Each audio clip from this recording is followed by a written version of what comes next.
దేవునికి మహిమ కలుగును గాక. దేవుడు ఇచ్చిన మహాకృపను బట్టి దేవునికి అనేకమైన కోట్ల వందనాలు చెల్లిస్తూ దేవుడు ఈరోజు మనతో, దేవుడు మీలో నివసిస్తే ఏం జరుగుతుందో అది ఆ విషయాలు మనం మాట్లాడుకుందాము. దేవుడు మనతో ఉంటేనే మన జీవితాలు బాగుంటాయి. మరి అంతపడే గుంపులో ఉంటాము కాబట్టి దేవుడికి ప్రీతికరంగా ఉండాలని ఆశపడుతూ దేవుడు మనతో మరొకసారి మాట్లాడడానికి ఇష్టపడుతున్నారు. కాబట్టి దేవుని ఆత్మతోనూ సత్యంతో ఆరాధిద్దాం.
కలుగును గాక. దేవుడు మనల్ని ఆణిముత్యాలలాగా దేవుడు చేసినందుకు దేవునికి మహిమ కలుగును గాక. దేవుని బిడ్డలుగా ఎంతమంది అయితే మరి దేవునికి ఇష్టమైన మార్గంలో నడుస్తారో వాళ్ళని ఆ విధంగా దేవుడు దీవించడానికి ఇష్టపడుతున్నారు. దేవుని బిడ్డ రండి, దేవుని మరి స్త్రీలంట సైన్యంగా ఉన్నారు అని చెప్తున్నారు మరి కీర్తనకారులు. కాబట్టి సామెతల గ్రంథం 16వ అధ్యాయము 7వ వచనంలో మనం చూద్దాము. సామెతల గ్రంథం 16వ అధ్యాయం 7వ వచనం, ఒకరి ప్రవర్తన యెహోవాకు ప్రీతికరంగా ఉన్నప్పుడు ఆయన వారి శత్రువులను సహా మిత్రులుగా చేస్తాడట. ఇప్పుడు ఎక్కడ చూసినా కుటుంబంలోని, ఇరుగు పొరుగులోని, దేశంలోని, సంఘాల్లోని అంతా కూడా ఎలా ఉందంటే శత్రువులు, కపట సహోదరులా ఉంటున్నారు. పైకి భక్తి గల వారిని దాని శక్తిని ఆశ్రయించే వారిగా మరి లేకుండా శక్తిని ఆశ్రయించట్లేదు. వాళ్ళు అనురాగ రహితులు, తల్లిదండ్రులకు అవిధేయులు, ఆత్మీయ తల్లికి మరి ఏంటి తండ్రికి అవిధేయులుగా ఉంటున్న ఆత్మ మరి చెప్పుచున్న మాట చెవి గలవాడు వినులుగా. కానీ ప్రకటన గ్రంథంలో చెప్పినట్టుగా దేవుడు మనతో మాట్లాడుతున్నందుకు దేవునికి మహిమ కలుగును గాక. అన్యాయము చేత కలిగిన గొప్ప వచ్చుబడి కంటే నీతితో కూడిన కొంచెమే శ్రేష్టం అంటున్నారు. ఎప్పుడు కూడా ధనాపేక్షతోనే ఉంటారు ప్రజలు.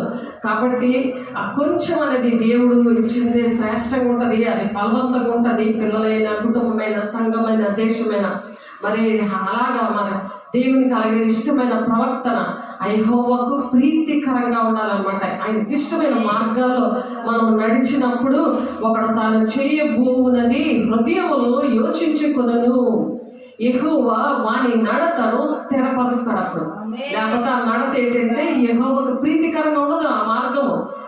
అప్పుడు శత్రువుల నుండి నీకు దేవుడు విడుదల. ఎప్పుడు అస్తమానికి కూడా ప్రతి విషయంలో శోధన, బాధలు, వేదన, దుఃఖం అన్ని కూడా ఎందుకు ఆవరిస్తున్నాయంటే ప్రార్థన ఫలితం రాకుండా ఉంటుంది అంటే కారణాలు ఇవే. దేవుని బిడ్డలారా ఒకసారి యోచించండి. మరి లూకాసు వార్త 6వ అధ్యాయము చూడండి. లూకాసు వార్త 6వ అధ్యాయము 5 నుండి 46 వచనాల వరకు కూడా అవే విషయాలు ఉన్నాయి. లూకాసు వార్త చూడండి ఒకసారి, కొన్ని మాటలు అక్కడ ఉన్నాయి. లూకాసు వార్త ప్రభువు మరి ఈ భూలోకంలో వచ్చి మరి మనకి నేర్పించిన విషయాలు మాత్రమే మనం నేర్చుకోవాలి. దేవుని బిడ్డలారా మనుషులు చెప్పిన మాటలు కాదు. మనము పౌలు గారు ఎలాగైతే వాక్యంలో చూసుకొని మరి సరిచేసి చూసుకోండి అని అలాగే చెప్తున్నప్పుడు చూసుకోమని చెప్పాడో అలాగే మరి మనం కూడా వాక్యాన్ని మనం చూసుకోవాలి. కాగా మనిషి కుమారుడు విశ్రాంతి దినమునకును యజమానుడని వాడితో చెప్పాను. విశ్రాంతి దినానికి దేవుడు యజమానుడు అన్నమాట. కాబట్టి విశ్రాంతి దినాన్ని పరిశుద్ధంగా ఆచరించాలి. మరి ఒక విశ్రాంతి దినమున ఆయన సమాజ మందిరంలోకి వెళ్ళి బోధించుచున్నప్పుడు అక్కడ ఊచ కుడి చెయ్యి గలవాడు అప్పుడు ఉండేది. కుడి చెయ్యి గలవాడు అప్పుడు ఉంటే అక్కడ శాస్త్రులు పరిశీలి ఆయన మీదకి నేరం మోపవాలని విశ్రాంతి దినమందు స్వస్థపరచనేమో అని ఆయన్ని కనిపెడతా ఉన్నారు. ఈ రోజుల్లో కూడా అలాగే కనబడుతున్నారు. దేవుని బిడ్డలారా చెప్తారు కానీ వారు చేయరు. చేస్తున్న వాళ్ళు అలా కనబడుతూ ఉంటారు. కాబట్టి మనము యెహోవాకు ప్రీతికరంగా ఉంటే ఇటువంటి శత్రువుల నుండి యేసయ్య దేవుడు విడిపించిన గాక యేసునామములో.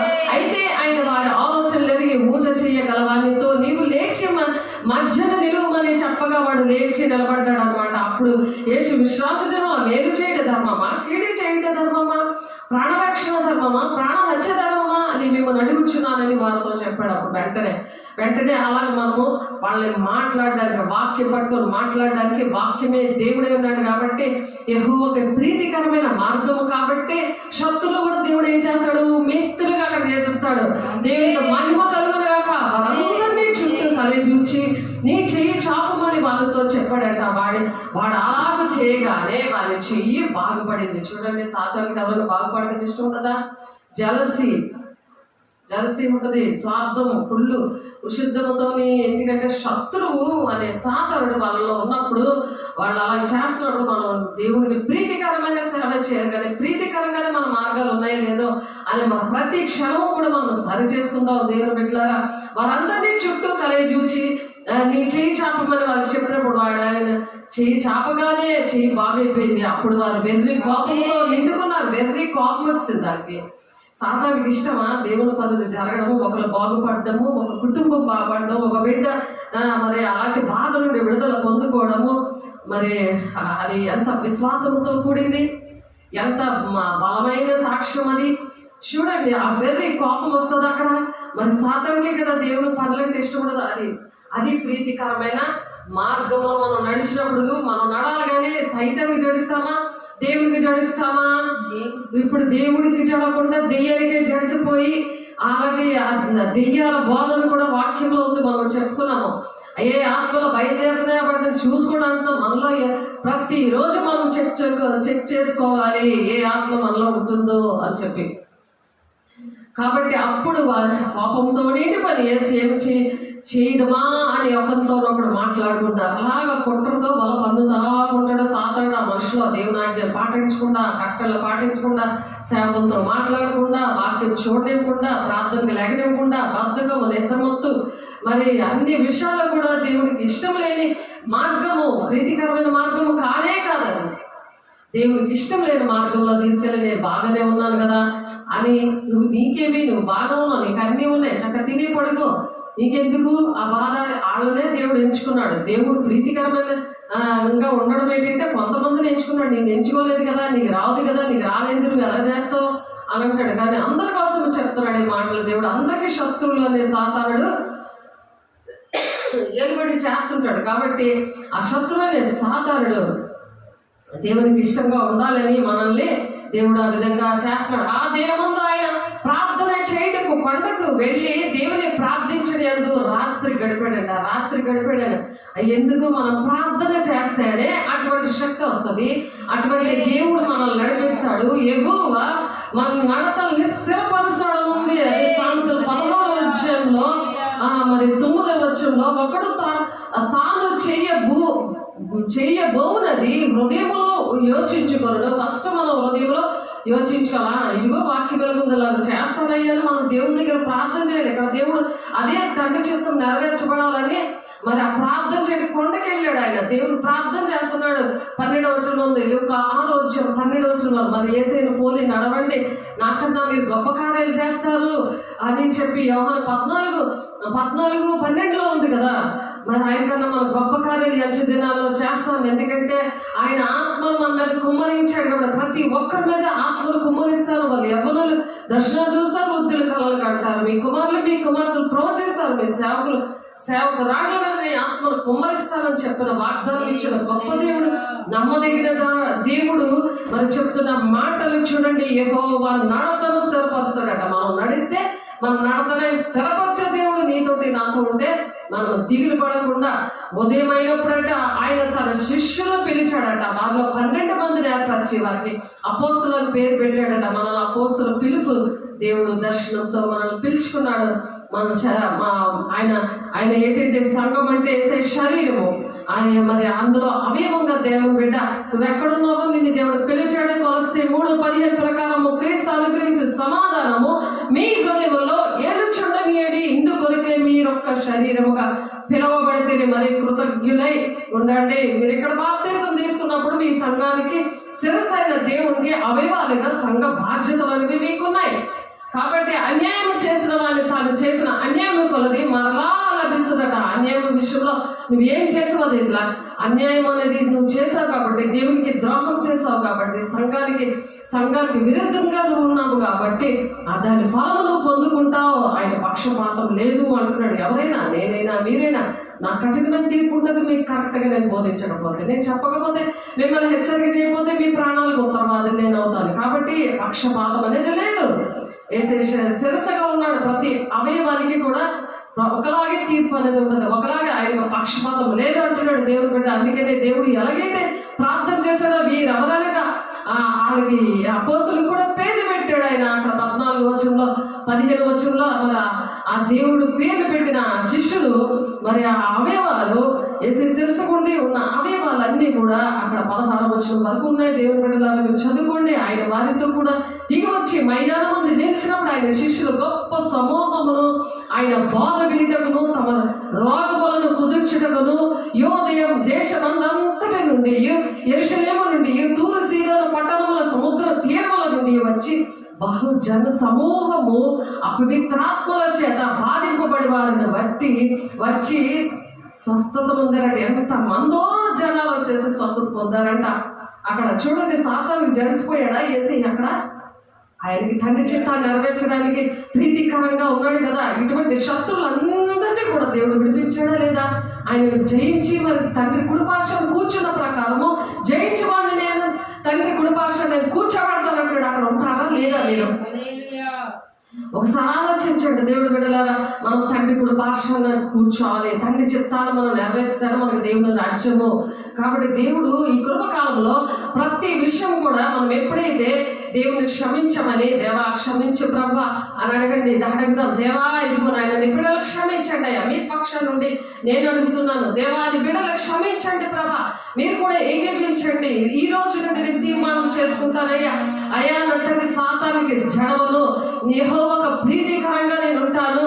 ప్రీతికరంగా ఉన్నప్పుడు, యెహోవాకు ప్రీతికరంగా ఉన్నప్పుడు, అటువంటి మార్గాల్లో నడుస్తున్నప్పుడు ఆ శత్రువులన్నీ కూడా అందరూ కూడా యేసునామములో విడుదల ప్రకటిస్తున్నాను. అలాగే విడుదల దేవుడు ఇస్తాడు. మనం ఈ కృపకాలంలో ఉన్నాం. అలాగే విడుదల పొందుకోవడానికి అనుక్షణం కూడా మనం చెక్ చేసుకోవాలి. ప్రభావము మరి అపవిత్రాత్మల చేత బాధించబడేవారంట వచ్చి స్వస్థత ఉందరంట. ప్రభావం ఆయనలో నుండి బయలుదేరిందంట. ఎప్పుడైతే మనం అలా పరిశుద్ధాత్మతో ఉండి దిద్దుబాటు చేసుకుంటామో, ఆయన వచ్చి పాపముల గురించి, నీతిని గురించి, ఈ లోకాన్ని ఒప్పింపచేసే ఆత్మ ఆ మనుషులకు వచ్చినప్పుడు దీన మనసు వస్తుంది. ఆ దీన మనసులో ఉన్నప్పుడు దేవుడు కొరతలేని ఆత్మతో నింపుతాడు. ప్రభావం ఆయనలో వచ్చింది. ఆయనకి యేసయ్య కూడా అలాగే ఆయనలో వచ్చిన ఆత్మ మరి మనకు కూడా దేవుడు ఇచ్చాడు కదా. ఆయనలో ఆయన అభిషేకంలో పాలు ఇచ్చాడు కదా. ప్రభావం ఆయనలో నుండి బయలుదేరి అందరినీ స్వస్థపరచుచుండేది కనుక జనసమూహం అంతయో ఆయన ముట్టవాలని యత్నం చేస్తున్నారట. ముడదామని అనుకుంటున్నారు. ఇప్పుడు కూడా సేవకులు వచ్చి ముడదాం అనుకుంటారు. కానీ ముట్టడం కాదు. అక్కడ అర్థము నీ హృదయము పరిశుద్ధపరచబడాలి, నీ దేహము దేవుని ఆలయంగా ఉండాలి. అపోస్తలుగా దేవుడు పిలుచుకున్నాడంటే దేవుడి గృహముగా నిన్ను పిలుచుకున్నాడు. ఆమేన్. దేవుడి గృహముగా నిన్ను పిలుచుకున్నాడు. దేవుని బిడ్డ, దేవుని దేహమే నీ దేవుని ఆలయం ఉందని మీరు ఎరగరా అని ఉంటుండ. మొదటి కొరింథీ 6వ అధ్యాయంలో ఉంటుంది ఆ మాటలు. కాబట్టి ఇంకా చాలా ఉన్నది. మనం శుక్రవారం చెప్పుకుందాము. కాబట్టి అంతటా ఆయన తన శిష్యుల తట్టు పారచూచిట్లను పేదలైన మీరు ధన్యులు, దేవుని రాజ్యం మీది. ఇప్పుడు ఆకలి వారు ధన్యులు, మీరు తృప్తిపరచబడుదురు. ఇప్పుడు ఏడ్చుచున్న మీరు ధన్యులు, మీరు నవ్వుదురు అని చెప్తున్నారు. ఏంటంటే దేవుని బిడ్డలు ఎవరు లెక్క చేయరు.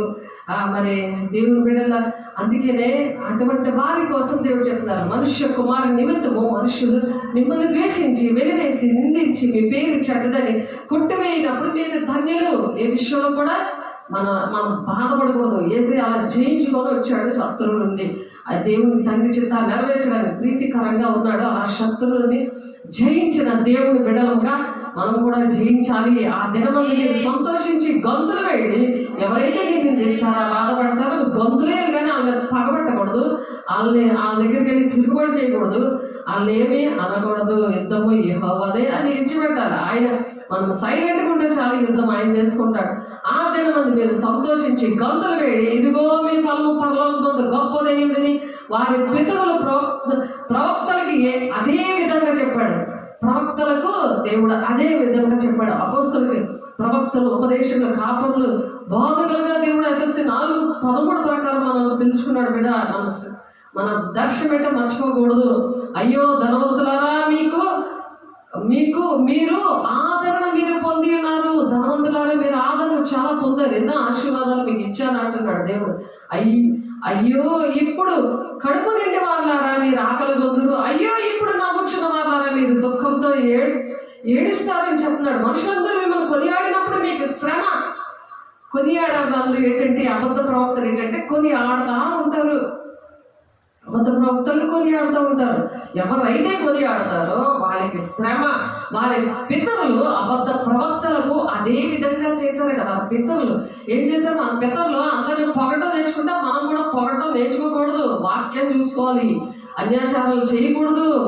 కాబట్టి వినుచున్న మీతో నేను చెప్పినదేమనగా, మీ శత్రువులను ప్రేమించండి, మిమ్మల్ని ద్వేషించే వారికి మేలు చేయండి, మిమ్మల్ని శపించే వారిని దీవించుడి, మిమ్మల్ని బాధించే వారి కొరకు ప్రార్థన చేయండి. ఈ ప్రార్థన ఎప్పుడో చెల్లుతుంది, మనం ఇలా నడిచి అప్పుడు చేయాలి. దీన్నే ప్రీతికరమైన మార్గం. ఆయనకు ప్రీతికరంగా, యెహోవాకు ప్రీతికరమగునప్పుడు వారి శత్రులు సహా మిత్రులుగా చేస్తాడు. ఇలా ఉన్నామా లేదా అని మనం రోజు చెక్ చేసుకోవాలి. శత్రులు క్షమించమంటున్నాడు దేవుడు, బాధించే వారి కోసం ప్రార్థన చేయమంటున్నాడు. నేను ఒక చెంప మీద కొట్టు వాని వైపునకు రెండవ చెంప కూడా తిప్పుకో, నీ పై పట్టి ఎత్తుకొని పోవానికి నీ అంగీని కూడా ఎత్తుకొని పోకుండా అడ్డగింపకము తీసుకోరా అనేసి వదిలేయాలి. అంతే. దేవుడు నీకు అంతకన్నా మంచిది ఇస్తాడు. దేవునికి మహిమ కలుగును గాక. కాబట్టి దేవుడు లెక్కలివి. దేవుడు ప్రీతికరంగా ఉండడం అంటే ఇది.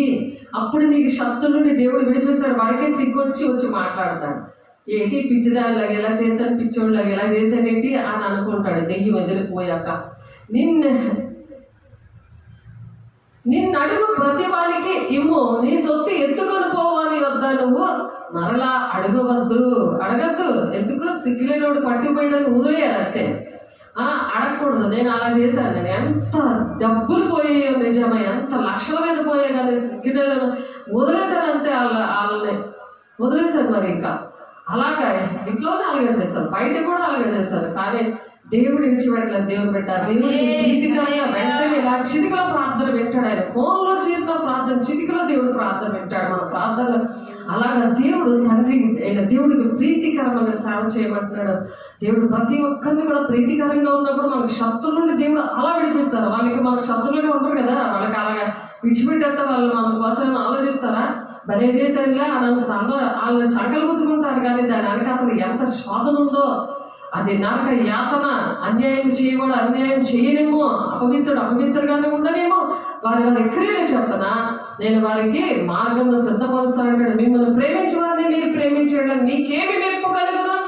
అందరూ కూడా అలాగే ప్రేమిస్తారు కదా. మనలో స్పెషాలిటీ ఉండాలి కదా. రారాజ బిడ్డలుగా, దేవుని బిడ్డలుగా. పాపులు తమను ప్రేమించే వారిని ప్రేమించారు. పాపులు చేయిస్తారు, ప్రేమించిన వాళ్ళు ప్రేమిస్తారు పాపులు. కాబట్టి వారిని ప్రేమించదురు కదా. పాపులను తప్పును ప్రేమించే వారినే ప్రేమించదురు కదా. మీకు మేలు చేయవారికే మేలు చేసేయడం మీకేమి మెప్పి కలుగును? పాపులను అలాగే చేస్తారు కదా. చూడండి, దేవుడు ఎంత దేవుని బిడ్డలుగా, ఆయన రారాజు కాబట్టి రారాజు బిడ్డలుగా మనకి అంత స్పెషాలిటీ ఉందో.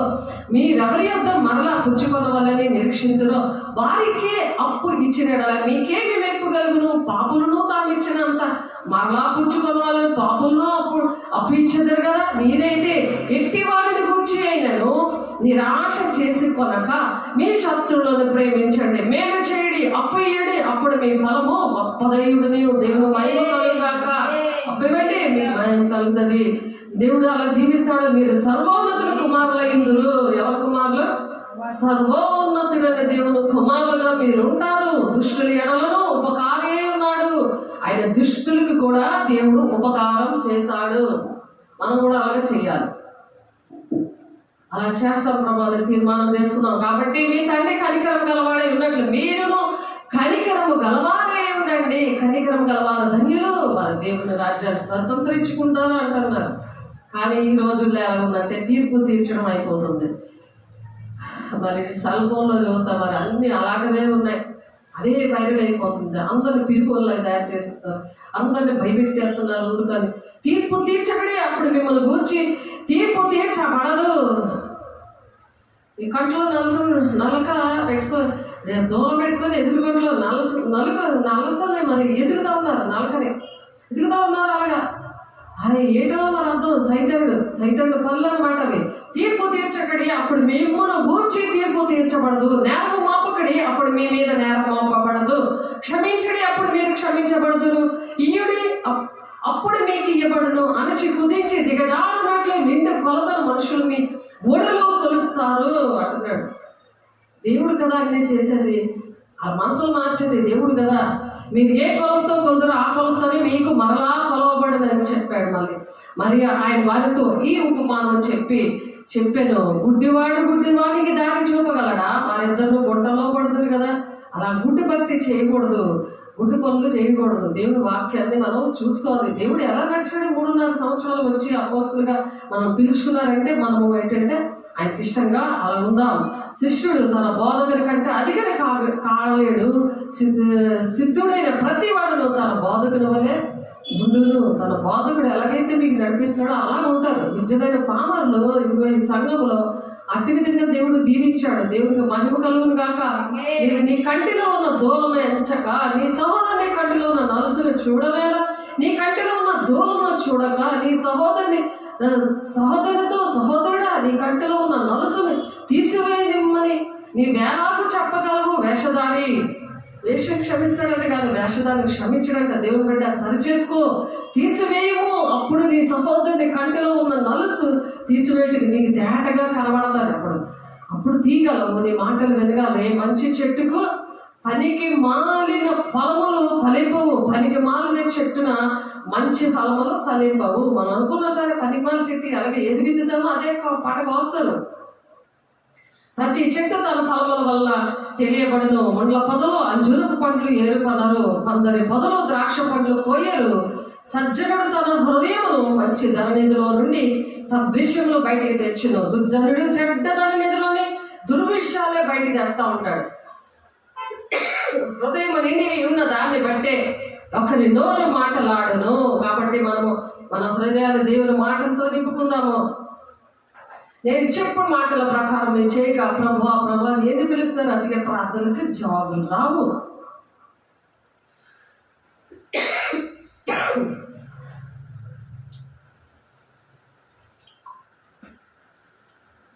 నా ఎద్దుకు వచ్చి నా మాటలు విని వాటి చెప్పున చేయి ప్రతి వాడిలో ఎవరిని పోలి ఉంటాడు దేవుని క్రీస్తు అనే బండ మీద కట్టుకునే మరి బుద్ధిమంతుడిని పోలి ఉంటాడు అనమాట. అలా మనం బుద్ధిమంతులాగా ఆయన పోలి ఉండాలంటే యెహోవాకి ప్రీతికరమైన మార్గంలో ఉన్నామా, దుష్టుడి మార్గంలో ఉన్నామా అని ఆలోచించుకోవాలి. ప్రీతికరమైన సేవ చేయాలి. ఆయనకి శత్రులుగా మిత్రులుగా మనం తయారవ్వాలి. అలాగే లూకా సువార్త 6వ అధ్యాయం 5వ వచనం చూసాం కదా. 7వ అధ్యాయం లూకా సువార్త 7వ అధ్యాయంలో కూడా ఉంటుంది ఆ మాటలు. కొన్ని మాటలు చూద్దాము, ముగించేసుకుందాము. దేవునికి ప్రీతికరంగా మన శత్రువుల నుండి దేవుడు విడిపించును గాక. శత్రువుల నుండి దేవుడు విడిపించడానికి ఇష్టపడి దేవుని బిడ్డలారా మరి 7వ అధ్యాయం 2వ వచనం చూడండి. ఒక శతాధిపతికి ప్రీతుడైన దాసుడు రోగి అయి చావు సిద్ధమై ఉన్నాడట. శతాధిపతి యేసుని గూర్చి విని ఆయన వచ్చి తన దాసును స్వస్థపరచవలని ఆయన వేడుకొందుకు యూదుల పెద్దలు ఆయన వద్దకు పంపించాడట. వారు యేసు వద్దకు వచ్చి నీ వలన ఈ మేలు పొందుటకు అతడు యోగ్యుడు, అతడు మన జనులను ప్రేమించి మనకు సమాజం అందరూ తానే కట్టించదని ఆయనతో చెప్పి మిక్కిలి బతిమాలుకున్నాడంట. దేవుడు మరి ఇటువంటి మాటలు 23వ వచనం వరకు కూడా ఉన్నాయి. మరి కావున యేసు వారితో కూడా వెళ్ళాను. ఆయన ఆ ఇంటి దగ్గరికి వచ్చినప్పుడు శతాధిపతి తన స్నేహితులు చూచి మీరు ఆయన యొద్దకు వెళ్ళి ప్రభువా శ్రమ పుచ్చుకొనవద్దు, నీవు నా ఇంటిలోనికి వచ్చేటకు నేను పాత్రడు కాను అంటున్నాడు. అయినా సరే ఆ విశ్వాసం ఎలా ఉందో చూడండి. అందుచేత నీ యొద్దకు వచ్చేటకు పాత్రను నేను ఎంచుకొనలేదు, అయితే మాట మాత్రము సెలవిమ్ము, అప్పుడు నా దాసుడు స్వస్థపరచబడతాడు. స్వస్థత చూసారా, ఒక నమ్మకం బట్టి వస్తుంది. మరి దేవుని విశ్వాసముతో నువ్వు దేవునికి ప్రీతికరంగా ఉన్నప్పుడు జరుగుతుంది. నీకు శత్రువుడు దేవుడు విడిపిస్తాడు. మాట మాత్రము సెలవియ్యు అనగానే ఆ మాట సెలవిచ్చినప్పుడు నేను సహా అధికారులకు లోబడిన వాడను, నా చేతి కింద సైనికులు ఉన్నారు, నేను ఒకరు పొమ్మంటే పోతాడు, ఒకడు రమ్మంటే వస్తాడు. అలాంటి వ్యక్తి నా దాసుని చెయ్యమంటే ఇది చేయనని నేను చెప్పినట్టు ఆయనతో చెప్పుడని వారితో చెప్తున్నారు. దేవుడితో ఏం చెప్తున్నాడు, నువ్వు మాట మాత్రం సెలవి ప్రభా, నాకు ఇలాగ స్వస్థత వస్తుంది అని చెప్పగానే యేసు ఈ మాట విని అతని గురించి ఆశ్చర్యపడి తన వెంట వచ్చుచున్న జనసమూహం వైపు తిరిగి ఇశ్రాయేలులో నేను ఇంత గొప్ప విశ్వాసం నేను చూడలేదని మీతో చెప్పుచున్నాను. ఇంత గొప్ప విశ్వాసం కలిగి ఆ గుడ్డి వారిని బాగు చేయడానికి దేవుడు మరి ఆ బిడ్డలో ఆఫీసర్గా ఉండి కూడా ఆ మాట ఇవ్వండి, మీరు మాట చెప్పండి, అక్కడ బాగుపడతాడు అనగానే దేవుడు అటువంటి కార్యం చేశాడు దేవుడు. మన విశ్వాసాన్ని ఆ విధంగా చూస్తాడు. పంపబడిన వారి ఇంటికి తిరిగి వచ్చి ఆ దాసుడు స్వస్థత ఉండుట కనుగొని వెంటనే ఆయన ఒక ఊరికి వెళ్ళుచుండగా ఆయన శిష్యులు బహు జన సమూహంతో ఆయనతో కూడా వెళుతున్నారు. ఎందుకంటే టైం అనేది చాలా విలువైనది.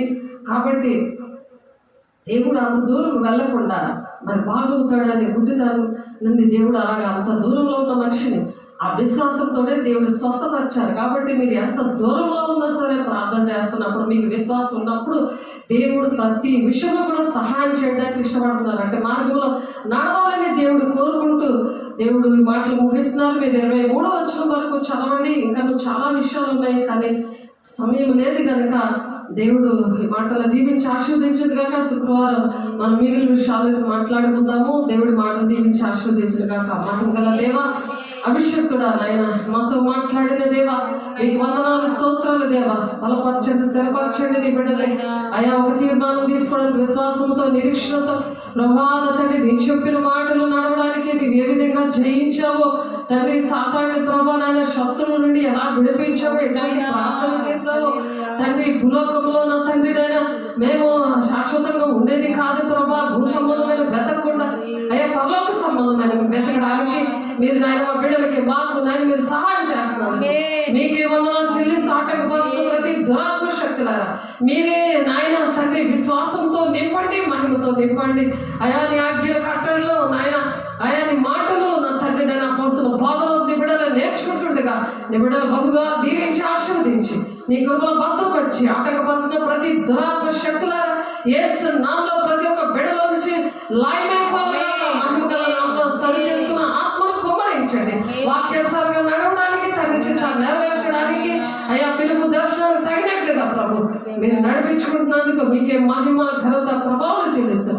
యేసయ్య పరిశుద్ధ నామములో బ్రతిమలాడి వేడుకుంటున్నాము తండ్రి. ఆమేన్. తండ్రి యొక్క దీవెన, కుమారుని యొక్క కృప, పరిశుద్ధాత్మ యొక్క నిత్య సహవాసం సదాకాలము తోడేంటి నడిపించును గాక. ఆమేన్. God bless you. దేవుడు మహిమ కలుగును గాక. దేవుడు దీవించి ఆశీర్వదించును గాక.